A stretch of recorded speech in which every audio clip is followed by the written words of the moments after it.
जय माता की दोस्तों, आज हम आपके लिए कहानी लेकर के आए हैं। भगवान शिव ने सिला माँ पार्वती का लहंगा। भगवान शिव तपस्या से उठे तभी माता पार्वती को उन्होंने कहीं से आते हुए देखा।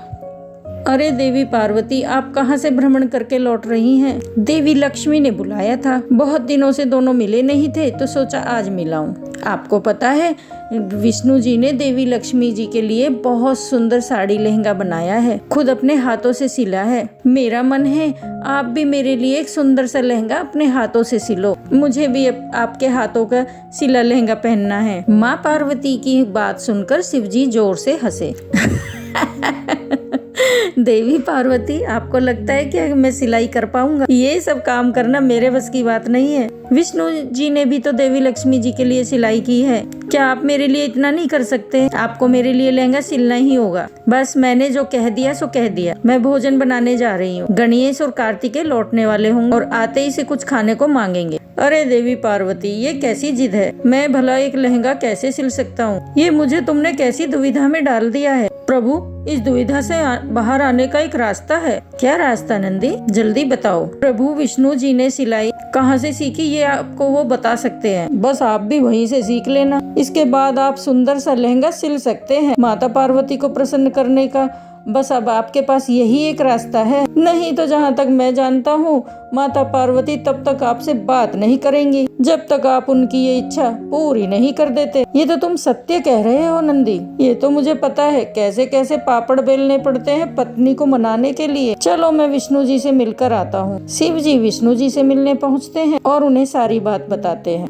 इसके लिए तो आपको यमपुरी जाना हो, क्योंकि मैंने भी सिलाई यमलोक के दर्जी मंगत राम से सीखी थी। वो तो मैं एक दिन किसी कार्यवश यमराज जी से मिलने गया था। काफी समय से लक्ष्मी जी मुझे कोई भेंट देने के लिए कह रही थी मुझसे। बस वहाँ मुझे मंगत राम मिला। यमराज ने बताया कि मंगत राम यमलोक का बहुत अच्छा दर्जी है और सबके कपड़े वही सिलता है। बस फिर मैंने उससे सिलाई सीखी और वहीं मैंने लहंगा साड़ी तैयार की। बस वो उपहार देवी लक्ष्मी को बहुत पसंद आया। उसके पश्चात तो सारी कहानी आपके सामने ही है। ठीक है विष्णु जी, फिर मैं यमलोक ही जाता हूँ। विष्णु जी से वार्तालाप करके भगवान शिव यमलोक की ओर चल पड़े। कुछ ही देर में शिव जी यमलोक पहुँचे। उन्होंने यमराज जी से अपनी बात कही। महादेव, मंगत राम के पास आजकल बहुत भीड़ है। स्वर्ग के देवताओं के साथ साथ नरक के बहुत से प्राणियों की भी भीड़ उसके पास लगी हुई है। भीड़ पर क्यों? वो इसलिए महादेव की मंगत राम का यमलोक में समय समाप्त हो चुका है। अब उसे धरती लोक पर नया जीवन प्राप्त होने वाला है। इस वजह से जो भी उसके ऑर्डर हैं वो पूरे कर रहा है। इस समय मंगत राम के अलावा यमलोक में और उसके अलावा कोई दूसरा दर्जी भी नहीं है जो कि मंगत राम की मदद कर सके। इसी वजह से मंगत राम बहुत परेशान है। अच्छा, तो ये बात है। चलिए मैं आपको मंगत राम से मिलवा देता। यमराज जी शिव जी को मंगत राम के पास ले जाते हैं। एक सिलाई मशीन पर एक बुजुर्ग दर्जी सिलाई करने में मस्त था। उसके पास वस्त्र सिलवाने वालों की लंबी कतार थी। मंगत राम, मेरी धोती तो अभी तक सिली ही नहीं है। कब तक दोगे? कितना दिन का कपड़ा तुम्हें दिया हुआ है? मंगत राम, मेरी धोती कब तक मिल जाएगी? मैं भी 4 चक्कर लगा चुका हूँ। अरे कुबेर जी, आप 4 चक्कर लगा चुके हो। मैं तो रोजाना ही पूछ कर जाता हूँ मेरे वस्त्र कब तक सिलेंगे। चिंता मत करो, मिल जाएंगे। मैं अकेला हूँ, सारे काम एक साथ नहीं कर सकता। पहले तुम्हारे पास राम प्रताप भी तो था, सिलाई करता था। वो नजर नहीं आ रहा, उसका दूसरा जन्म हो गया है। चलो अच्छी बात, अब कुछ समय में तुम्हें भी नया जन्म मिल जाएगा। तभी यमराज जी और महादेव आ जाते हैं। हाँ, बस अब कुछ ही दिन की बात है। मंगत राम भी पृथ्वी लोक पर नया जन्म प्राप्त करेगा। वैसे अब कुछ समय के बाद 95 वर्ष के दर्जी अब यहाँ आने वाले हैं। पर महादेव, आपको तो ये कार्य जल्दी करना है। मंगत, ये कार्य तुम ही कर सकते हो। मंगत राम, स्वयं भगवान शिव जरूरी कार्य से तुम्हारे पास आए मुझसे मिलने। अगर सिलाई के लिए कोई वस्त्र देना है तो क्षमा करें प्रभु,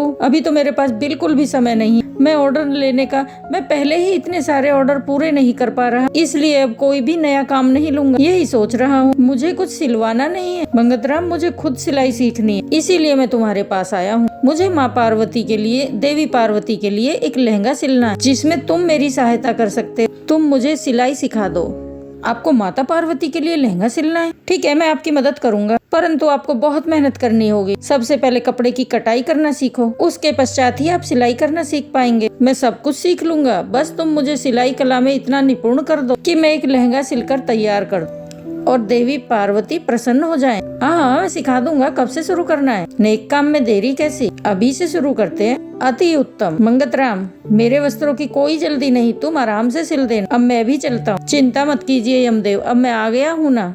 मंगतराम का सारा काम अब जल्दी जल्दी पूरा हो जाएगा। महादेव ने सिलाई सीखनी शुरू कर दी। ये लीजिए प्रभु, ये रहा कपड़ा और ये रही कैंची। अब जैसे जैसे मैं आपको बताऊं वैसे वैसे आप कपड़े को काटिएगा। मंगतराम महादेव को कपड़ा काटना शुरू करता है। वैसे तो भगवान अपने चमत्कार से पल भर में कुछ भी कर सकते हैं, पर उन्होंने उस समय किसी चमत्कार से नहीं बल्कि स्वयं अपने हाथों से अपने द्वारा खुद से सिलाई करने की इच्छा रखी, और इस इच्छा को देखते हुए उन्होंने सिलाई सीखनी शुरू की। मंगतराम ने शिव जी का पूरा साथ दिया और शिव जी भी मंगतराम की बहुत मदद करते थे। शिव जी धीरे धीरे सिलाई सीखने लगे और अब वो भी जल्दी जल्दी मंगतराम के ऑर्डर पूरे करने में मंगतराम की मदद करने लगे। मंगतराम का पृथ्वी पर जन्म लेने के लिए एक दिन शेष रह गया था, पर तब तक भगवान शिव माता पार्वती के लिए बहुत सुंदर लहंगा सिलकर तैयार कर चुके थे। प्रभु, आपके साथ काम करके मुझे बहुत आनंद आया। मुझे खुशी है आपने माता पार्वती के लिए लहंगा सिलकर तैयार किया। मुझे पूरा यकीन है कि माँ पार्वती इस लहंगे को देखकर बहुत खुश होंगी, क्योंकि ये लहंगा आपने स्वयं अपने हाथों से सिला है। मंगतराम,